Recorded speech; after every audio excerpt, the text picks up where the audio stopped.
Live and rolling once again, this is Road Gang Radio with your host, Jimmy Mack, coming at you from the heart of Esplanade in the beautiful Crescent City. Nicely done. And the beautiful you can say the beautiful Crescent City. Ah, okay. You can say that, the beautiful Crescent City, but you can also say, we're coming to you live from the Crescent City. But you coming to you live from the beautiful Crescent City or coming to you live from the Crescent City. See how it works? Noted. It's fun. It's kind of fun. You can get to play with it, all kinds of possibilities. You're fun, and so is our next guest. Yeah, we're so pleased to, here's the topic. Here's the pitch. Lay it out. Respect on the road, how we talk to each other matters. You're darn right it does, and a lot of people out there know exactly what I'm talking about. According to 2024 data, racial and ethnic diversity is evident within the trucking industry. 18.3% of drivers identify as black, 4% is Asian, and 23.3% is Hispanic or Latino. However, the fear of making mistakes or being canceled can prevent people from engaging meaningfully with people from different cultures. Joycelyn David can discuss how different cultures express respect. Multicultural marketing expert, Joycelyn David. How misunderstandings happen and why a little cultural awareness goes a long way in tight spaces like truck yards or dispatch calls. RESPCET. Find out what it means to Joycelyn. She joins us this morning. Good morning and welcome to Road Gang Radio. Good morning. Thank you for having me. You are quite welcome, by the way. And I just want to kind of jump in here, too, because part of what prevents people from talking is they're afraid of saying the wrong thing. One of the areas you specialize in is making sure that when people engage with one another, they do it in a warm, inviting way that invites further conversation and further sharing of the self. Can you kind of talk about that and why this is so important? Yeah, absolutely. Thank you for the question. You know, the stats that you shared, really highlight the diversity that is happening in every industry. I work with Fortune 500 companies, frontline staff, and managers of staff across many industries. And diversity is happening at the front lines, and whether it's policy or not. And it's super important for organizations and managers to first be aware of that diversity and find ways in which to open those doors to bridge cross-cultural communication. And one of the simplest ways to do that, whether you're behind the wheel or on dispatch, as you said, is really understand and connect first through language. Not everybody has English as a first language. And we've advised many retail companies over the years, and frontline staff who speak multiple languages are in fact an asset. And so if you have frontline staff who speak multiple languages, whether it's English or Spanish or Tagalog or Urdu, I could go on with all the languages, I would leverage that strength within your frontline staff and use that language skill to bridge connections by saying hello, saying thank you, saying goodbye. In these daily interactions, the language of someone's comfort may or may not be English. And I think if you start with that point of view, it can open up a world to getting a conversation with somebody who may not look like you, who may not come from your background, but who may be more open to that interaction because you've extended, in their language of comfort, a greeting that might spark a conversation. This is I'm going to go a little bit sideways here, but you actually opened the door on this as well, too. So, the English proficiency issue has become, once again, a forefront of this current administration. And I was kind of curious because there are people, and I kid you not, I used to teach English as a second language over at Catholic Charities who desperately want to get better at their English, but they're often afraid of letting people know that they need to do that because they're afraid of putting themselves in an awkward position. How do we let people know as well, too, in a very friendly way? If they come, how can we encourage people to come to us and say, hey, I want to be able to talk to you just as I want you to be able to talk to me? How do we then begin a conversation like that without it sounding awkward? There's always the thing, too, people get into an Uber and they often feel like they hear an accent, they hear different idioms out of somebody's mouth and they say, where are you from? And many people don't mean anything other than, you sound interesting. I would like to know your story. And in fact, it ends up sometimes offending people who are saying, are you suggesting I'm not American? How do we bridge that gap? How do we allow ourselves to ask questions? Because, people want to know where people are from, but there are people who ask the question, either insensitively or sometimes for the wrong reasons. But most people just want to know, Joycelyn. They just want to know their story. How do we engage people about their personal story without putting them in a position where we feel like we're interrogating them? Yeah, no, that's a great question. And on the language, proficiency piece, I think, the language of comfort might be, in my family, for example, Tagalog. We're originally from the Philippines. But the language of commerce and the language of business is, for the most part, English. And for many people who are not speaking English proficiently or as their first language, who want to learn and increase that proficiency, it's so important to actually practice, right? And those Uber interactions or the daily interactions that you have are perfect opportunities to do that. This really great mentor once told me, if I wanted to have all Filipino friends, I could have just stayed in the Philippines. I came to North America to immerse myself in a new culture. And this is the thing about, it goes both ways. We do need to immerse ourselves in the language of the commerce, language of the business, and not just the language of our comfort. Because if we stay in our comfort zones, then we'll never get out of it. And so how do we bridge that, without offending? I totally get that question. What people can do to reframe it, instead of saying, where are you from? They can, maybe start with, something that is a little bit more, less, divisive, because people can be from many different places, especially today where people are often multiracial or multicultural. They may have lived or worked in multiple countries. You can maybe start with something a little bit more like, like obviously in Canada, we like to talk about the weather, and we don't want to necessarily, always lead with the weather. But I usually open with, that's amazing. Could you tell me more about your background? And it's more like, tell me more about your background. It's acknowledging that I'd like to know more about your background, and that generally is not as offensive as tell me where you're from or where are you really from, which can open up the can of worms that you mentioned. That's a great way that I would recommend. And another way to also bridge that gap is to really, if and you hear that maybe you hear a bit of an accent, say hola instead of hello. And that right there, that breaks down that barrier, that bridge. Say kumusta if you know that they're Filipino. Say, if you know the basics of hello, thank you, and goodbye in at least a couple of languages of your staff, you'd be surprised how much they open up because you've reached out in the language of their comfort, and that there is a powerful gesture. Boy, that is a really great point. I mean, we don't need to learn 20 languages, but it wouldn't take too much of an issue to get 40 flashcards of hello and goodbye in 20 different languages, though, and to kind of drill ourselves and kind of getting used to that as well. One of my favorite things to do is, my wife and I moved out to Los Angeles, where we lived for a number of years. She's still out there, by the way. I've always kind of approached this when I get into I like talking to people. Obviously, we're doing it right now, by the way. Joycelyn has joined me this morning, by the way. And one of the things I've always done is I'll tell people if I hear an accent that's interesting or somebody who seems kind of compelling, I'll say, look, I've been a Los Angelino for 5 years now. How long have you been able to call yourself a Los Angelino? And you often, I find that by reminding them that you totally accept them as your fellow citizen or your fellow North American, that it often puts them at ease. And then they're saying, well, I've been here 25 years. My family came from Armenia. And then the conversation gets flowing. But there's a sense of welcoming that has to go in there. And that language thing that you just talked about, the hello and the goodbyes and all the other greetings in their language can make a big difference. I also wanted to kind of talk about this too, because so much of what happens that is awful in the world today in regards to personal relationships is happening online. And one of the great surprises a lot of people who are too online find out is when they go out in the real world, people are a whole lot nicer than the internet actually advertises them as. How do we separate ourselves from some of the toxicity on the internet and get ourselves out more in the real world and engage with people?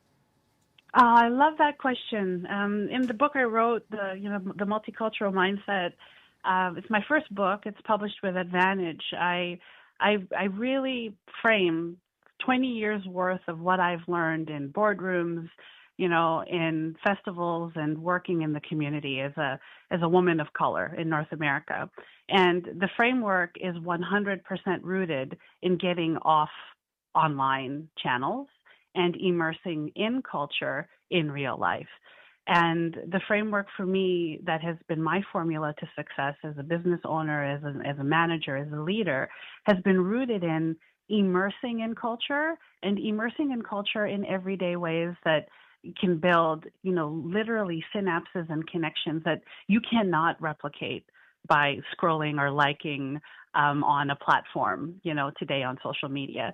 Culture moves today, unfortunately, at the speed of clicks and of likes, but it doesn't mean that our understanding of culture is commensurate to that speed.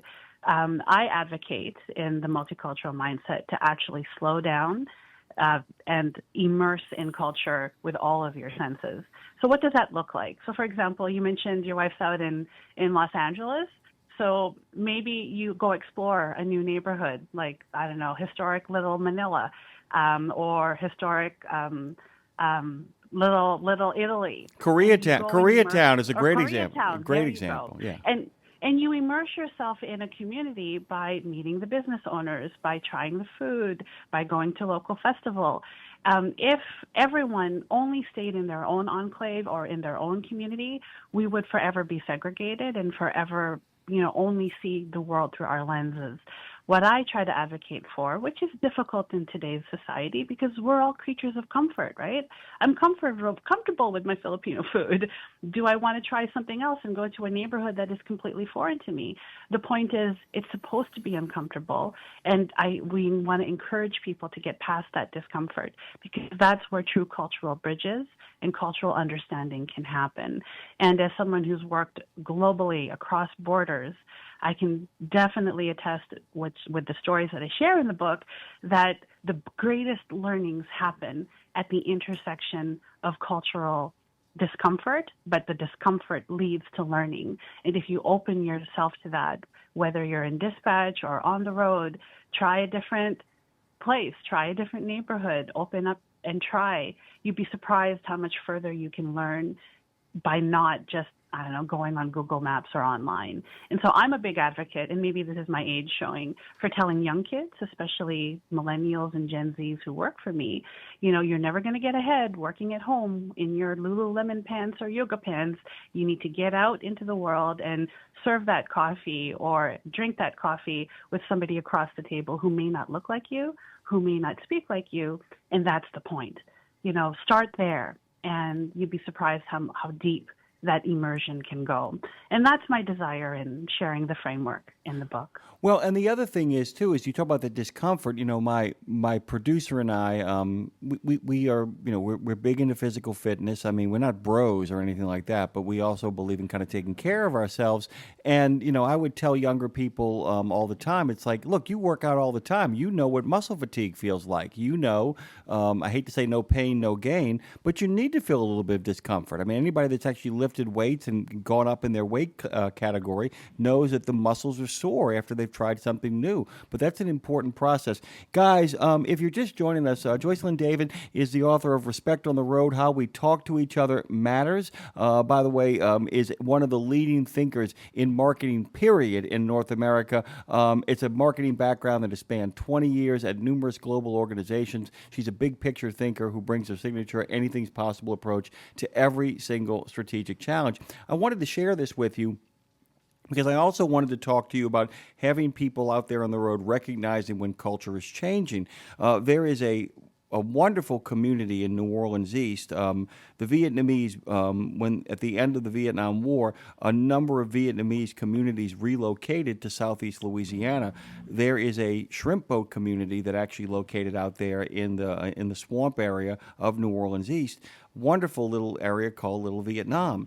It has gotten smaller over the course of the last couple of years, and part of the reason why I was very sad about it, but my dad reminded me, he said a lot of those kids are moving in to the general population of New Orleans, and that, it's going to be up to the people who care about it to preserve it. He said, but you remember, this is assimilation. This is them blending into the cultural gumbo that is New Orleans here. And it's important for us that we all have an obligation to make sure that the multicultural status of America maintains its presence. We don't want everything to become picket fences. And, because out in New Orleans East, they have pagoda roofs. And that's something amazing to see that out there, and to remember that, we all have an investment, no matter what culture we're from, to make sure that other cultures thrive. Is that fair? Oh, yeah, I love that story, and you're absolutely right. You said cultural gumbo. I just got hungry hearing you say that. But it's very much true of how I view culture today, which is it's not like, I know the stats and, Nielsen reports, population Black, population white, population Hispanic, and then other. I would be in the other. And the other is like a beautiful gumbo just waiting to be explored. But unfortunately, the data that's sometimes collected is very color driven. And it's, culture goes beyond skin color. And gumbo, in the analogy of gumbo, is exactly the analogy that I love, which is culture is complex. Culture is mixed. And we need to be comfortable with that, mixture, because that is ultimately how the world will be today, especially for our young people coming up in our organizations and those who are learning, the trade and growing with organizations. This is normal for them, right? Gumbo, multiculturalism is normal for them. It's actually, us who need to reframe how we think about culture, especially with now the advent of AI that is threatening to change how work is done in certain industries, but certainly in this industry, the last mile is human. The person who is doing the work in this industry on the road is still very much human driven. And this is why cultural intelligence at every industry is so important today. And that includes understanding, loving, and embracing the cultural gumbo that you talked about, including in New Orleans. Thank you very much, by the way. And have you actually trademarked that sentence, the final mile is human? Oh, I have not, but I do say it quite a bit. You need to do it. You need to do it. You need to get on top of that right now. We will not take it from you, but you need to get all over that right now, because the final mile is human is a T-shirt waiting to happen. I'm not even being funny. And by the way, why am I not surprised that you came up with it? You are an absolute genius when it comes to marketing. I do want to talk about that a little bit as well, because one of the things the trucking industry has made some progress on, but continues to struggle with, is, as our friends at the ATA, and I had a contentious kind of thing with this, but tell your story is an ongoing kind of thing that they tell people to do. How do we, as an expert in telling stories, because that's what you are, at the end of the day, a marketer is an expert storyteller, how is it that people can tell their own stories in a way, and I mean beyond just marketing ourselves, beyond just the advertising, but to actually make connections? How do we tell our story? We've talked about how we find out about other people's stories, but how do we tell our own? Yeah, I repeat, maybe I should trademark this one. I often say to my team that great storytelling comes not from great storytellers, but from storytellers who have listened to their audience first. And storytelling is very one way, and a lot of brands do this, right? This is why we see so many bad ads out there, like buy here, click this, discount there, come work in this industry. It's very one way, and it's like a giant megaphone, if you remember megaphones, that are just blasting information at you. And that's a push method that unfortunately is pervasive because of the platforms and the technology that exists today. But human connection and human communication is largely relationship driven. I'm going to listen more if it's somebody I trust who's talking on that megaphone versus if it's somebody I don't. And we forget that as brands. We forget that in storytelling. If it's my grandfather telling me a story, I'm going to listen. If it's some person standing on the street with a megaphone telling a story, I might listen differently. And the key is actually great communicators and great storytellers are actually great listeners first.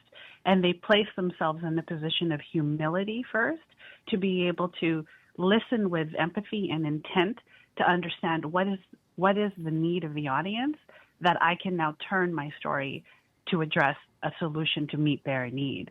And that's what great brands and great marketers and great storytellers do, is they listen intently. They immerse intently. And this is why I believe brands who immerse in this, and this is the extent of the multicultural mindset, by immersion and knowledge building beyond kind of passive what I can get online, your knowledge and your relationship level just become 10x. And for me, ultimately, that is one of the tenets of success. And hopefully people will identify with that as they tell their own story, because we don't need more bad stories or bad ads out there. We need ones that genuinely understand human behavior and human connection. And no matter the technology that's out there, the last mile is human. And that means the last story and the great storytellers will be human. And I trust in AI to a certain degree, but I also know that when I got into a driverless car for the first time in San Francisco, I got into a Waymo. I hated the experience, actually. Why? Because I enjoyed the human interaction of, talking with an Uber driver, for example. And so while the efficiency of a driverless car seemed cool, it was void of the human mile that I think is so critical today. And the more of us who recognize that, I think will be the ones who continue to tell great stories. Joycelyn, I'm actually going to do something that was incredibly insensitive at the outset because we didn't get a chance to talk beforehand. It is David, right? Is it David or is it David? I just realized. I go by it's David. My married name, I go by both. I've been married 20 plus years, and my husband says it both ways. So he says it both. Okay. I wanted to make sure because actually I made a couple of attempts and you never said your name, and I actually on a couple of different recordings, I'm like, wait a minute, is anybody going to get this consistently so I can figure out how to say this? And then I got about halfway through and realized, you know what, we're talking about opening yourself up and listening to people, and maybe that's a really great place to start too, isn't it? Like, hey, can you say that for me again? It's really a great icebreaker too when you hear somebody's name to say, hey, tell me your name again one more time, just so I make sure I get it right. It's such a big deal. Guys, go to Joycelyn David, by the way, and it's spelled exactly that way. It's Joyce, Lyn, David.co, not com, .co. I want you to check it out too, by the way. The book looks wonderful. And I was kind of curious, marketing is such it's one of those things that is like good stage management. I don't know what it is, but when it shows up and it's good, I know exactly what it is. Can you talk about your own journey towards telling stories? Can you let our listeners know a little bit about yourself in regards to how it is you have gravitated towards the art of storytelling and the art of being a good listener of stories? Oh, thank you so much for the question. I actually began my career in marketing as a web designer in the 1990s. I was the person who was really interested in technology, was a good writer, and I ended up in the field of marketing. But I started as a web designer, and the reason why I share that is the way we did web designing back then in the 90s is completely different than the way that it is today. And so what I love about the industry that I'm in, marketing, advertising, and MarTech really, is that it's constantly changing, and there is no like status quo. It's constantly changing. Brands, technology, consumer desires, constantly moving. And so for me, that kind of constant state, like non-stasis, has really honed my skills, if it were, to really being comfortable being uncomfortable and constantly having to be curious and learning. And I believe that anybody in business, and I'm an entrepreneur, I have 2 companies today, we're one of the top growing companies in Canada, as a result of, me adopting, that constant curiosity and being comfortable with being uncomfortable. My journey has been I'll say unique. I became an entrepreneur at the age of 40. I didn't think I would become an entrepreneur, but I was comfortable being uncomfortable. And now I'm comfortably growing a business across the world, leading with culture, hiring and encouraging multi-generational and multicultural staff and diversity. Because why? It's good for business. And when I embraced that mindset, my business grew 5x, and businesses that want to grow, I believe, in the future, including in the trucking industry, will need to embrace diversity at the front line, in the boardroom, and at the executive level. And my hope in being a storyteller for multicultural mindset and business is that I can share a little bit of what I've learned over my 20-year career in a condensed format so that people can get there faster than I did. And if I can help do that, I've done my job as Joycelyn. We always talk about media savvy. That's media savvy right there. The name of the book is Respect on the Road. How we talk to each other matters. You can find not only that book, but Joycelyn David's other books, joycelyndavid.co. You can find her on the gram of Instant, Multicultural Mindset on Instagram, Multicultural Mindset on TikTok, by the way, and Joycelyn David on the X, formerly known as Twitter. Omnipresent, understands all the newfangled technologies. Joycelyn, you are welcome back anytime. You are welcome in this house. You're also welcome to come to New Orleans anytime and get some gumbo with me, okay? I would love that. Thank you so much for having me. Best of mornings to you on this freaky, feisty, really fun Friday.